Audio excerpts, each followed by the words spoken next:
Hi, and welcome to my channel. This is part of our book series on the book Unagoraphobic by Hal Mathew.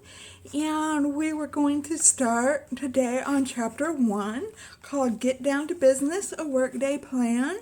Hi, hello, if you are new here, my name is Jennifer. And here on my channel, we talk about subjects regarding agoraphobia. I also talk about subjects regarding makeup as well. If you are interested in either or both of those topics, then please feel free to hit the subscribe button and hit the notification bell and set it to all so that you are notified every time that I upload a video. If you are interested in today's subject, then please hang tight because we are getting right into it.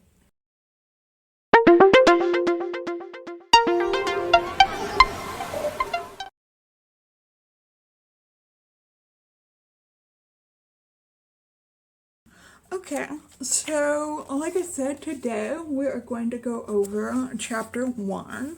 I will leave the playlist down below. I did do one other video on this book so far.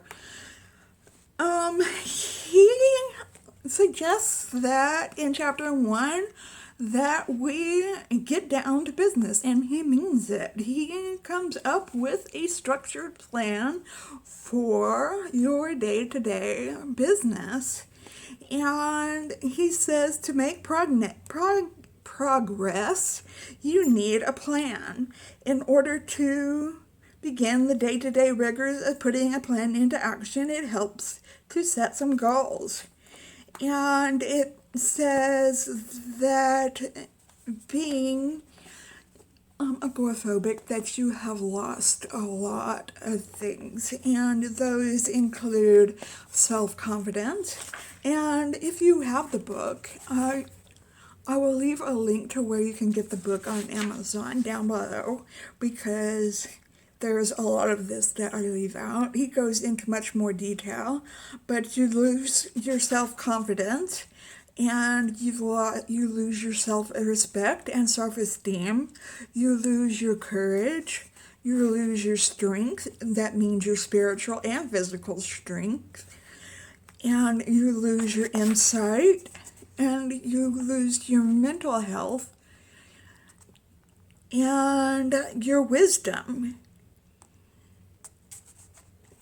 And next, he goes straight to getting to work on your new job. And he says to make that possible, you need to establish an office space or a recovery room, a place devoted to this work where you can easily begin your tasks each day. This space will become a sanctuary for you, a safe place you look forward to being in. Go out of your way to make it feel inviting and comfortable, like a den. It might just be a part of a room, but make it feel like a separate space. Outfit it with a table or desk, with a table lamp for journaling, writing, and various projects as you choose them. Procure a comfortable chair, preferably one with arms for your exercises. Ideally, you will have a computer and television in this area. I have broken up a typical workday span into hourly blocks as a suggested guide for you for how you might structure a full day, but you obviously have to do what you can with the life you have. You may only have time to devote a half hour to each area of recovery activity, but do as much as you can in each area each day. This is a job, the most important job you've ever had job. Seriously, brothers and sisters, this is the start of something very big. So then he goes into 6 different hours of what he calls your recovery plan. And in hour 1, he calls it the return of the endorphins. And he says the first hour of each new day should be fun, shouldn't it? So he goes on to explain how to get your endorphins going. And he wants you to start laughing. So he suggests that you turn on YouTube, per se, and turn it to something funny, something that will make you laugh out loud, something like a comedy act, something like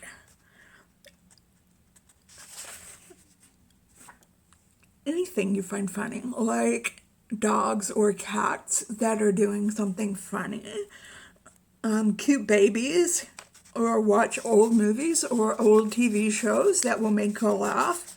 Anything that will get you laughing. He says there is so much brain science on the health benefits of laughter and merriment. One wonders why we aren't a society devoting more time to making life hilarious, having such fun at work. What could be wrong with that? If you'd like to learn more about mental health and positive psychology, go to the Association for Applied and Therapeutic Humor website, www.aath.org, where there is a list of nearly 100 books and articles on the subject. So he suggests doing this for an hour to get your endorphins going. And then hour 2, he wants you to step out of your comfort zone and he wants you to pass it along.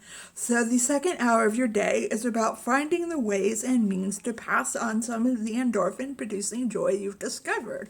So he wants you to compile a list of people who might benefit from a regular cheery call or visit. So he suggests calling your local senior citizen or nursing home and connecting with some people there and asking the nurses if there's somebody that you can talk to, or talk to some local social workers who can help you connect with a few shut-ins that you can talk to, someone who would like to talk to you. And a church may also help you contact some people. And he says, get a list of inspirational quotes, jokes, stories, and other such day brighteners that you can share with elderly or handicapped person. Doing these phone calls will help you get out of your head and feel like you are contributing to someone's well-being, which you will be. If you're not able to do this kind of work right away, prepare for it now by organizing and gathering what you'll need and then add it to your routine as soon as possible. You can start by making phone calls until you feel ready to travel and volunteer or do other kinds of outreach. This will benefit you as much as it will others. So that is one way of kind of giving back to the community. So then he goes into hour 3, which he calls Agora Graduate School. And this is what he calls your classroom studies.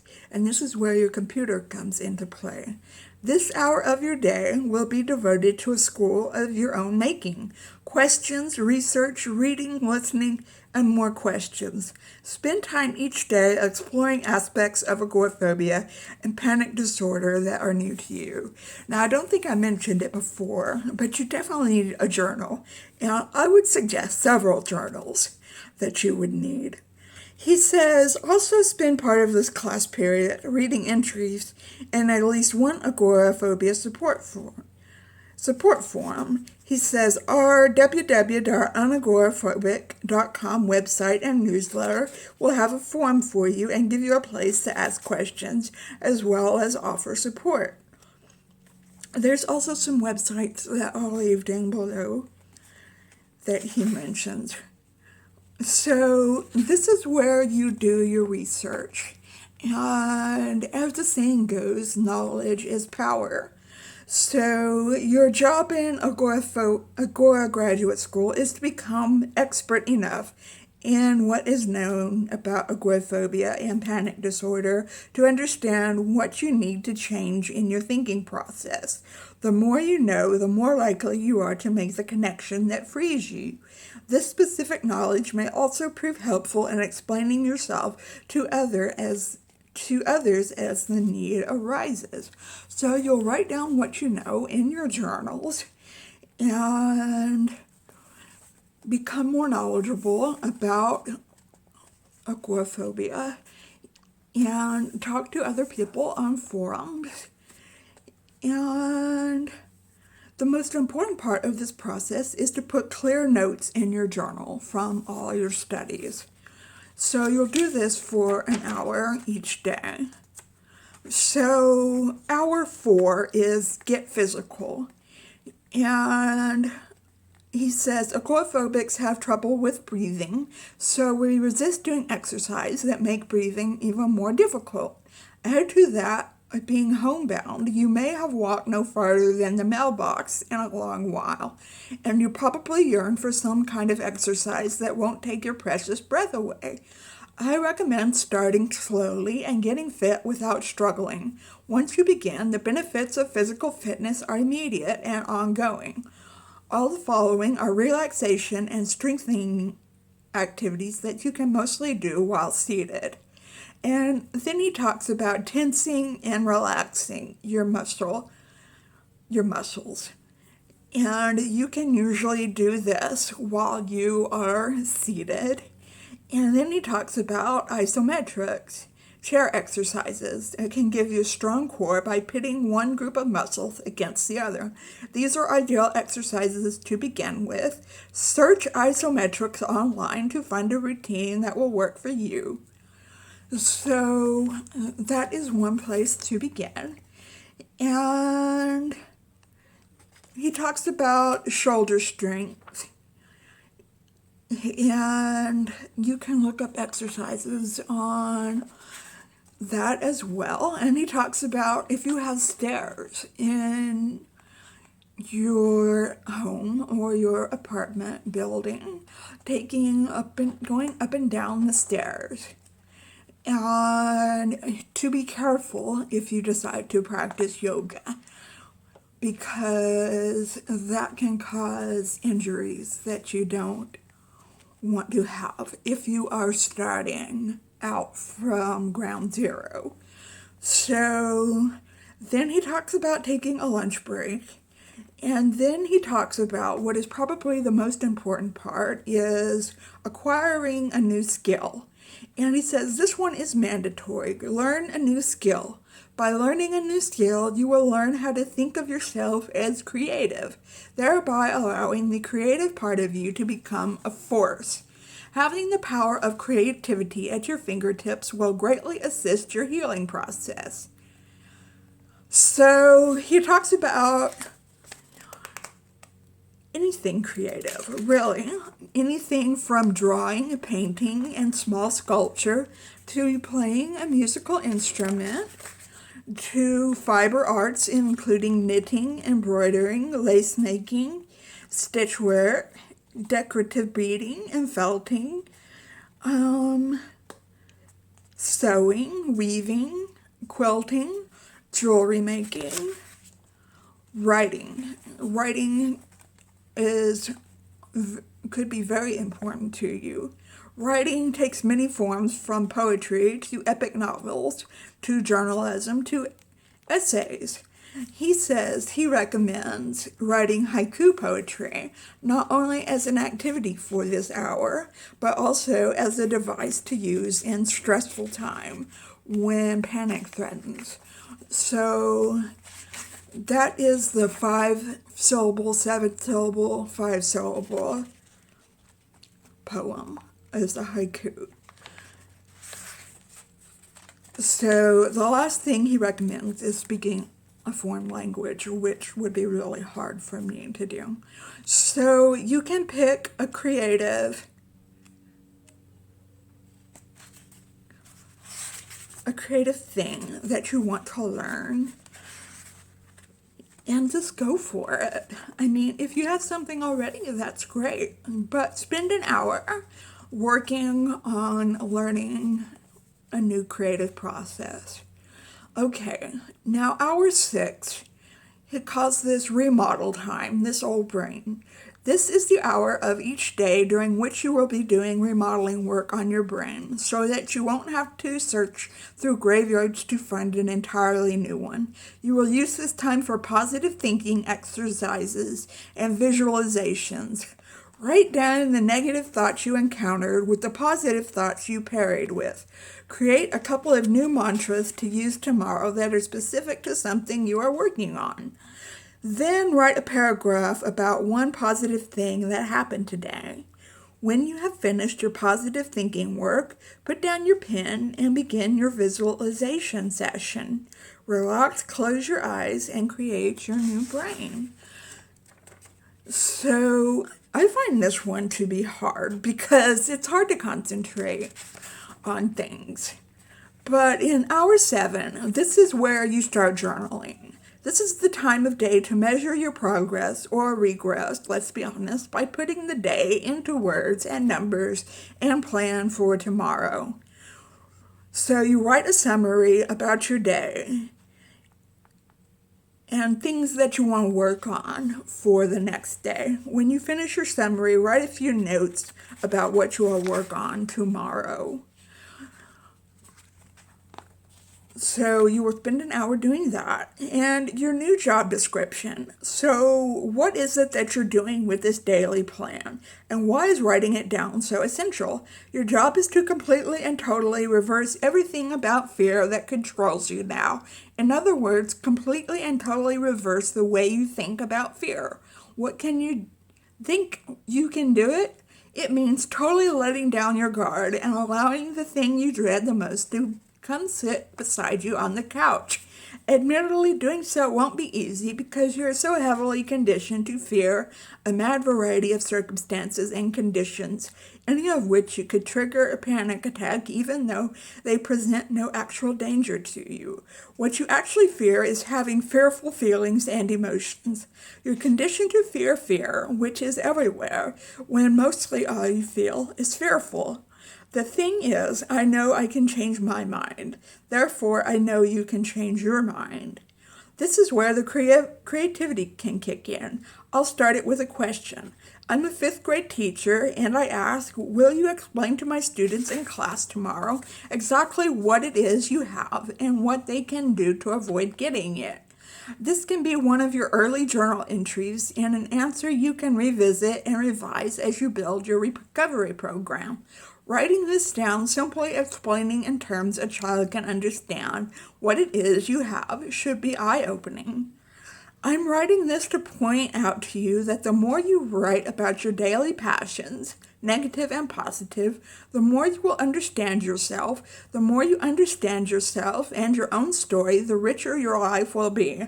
You're going through this, so you might as well learn everything you can from it and use the experience for something worthwhile. Your ability to engage in acts of compassion might not have come so easily to you if you had been on a less drama-filled path. So that is chapter 1, and that is a lot to ask of you, I think. Let me put this book down over here. And what do you think about chapter 1? Leave me a comment down below and like this video if you like this video. Leave me a comment down below, and like I said, like it helps my channel out a lot, and it just takes a second. And I hope you are having a wonderful and fantastic day today. And if you are not, I sure hope something comes along and picks your spirits up.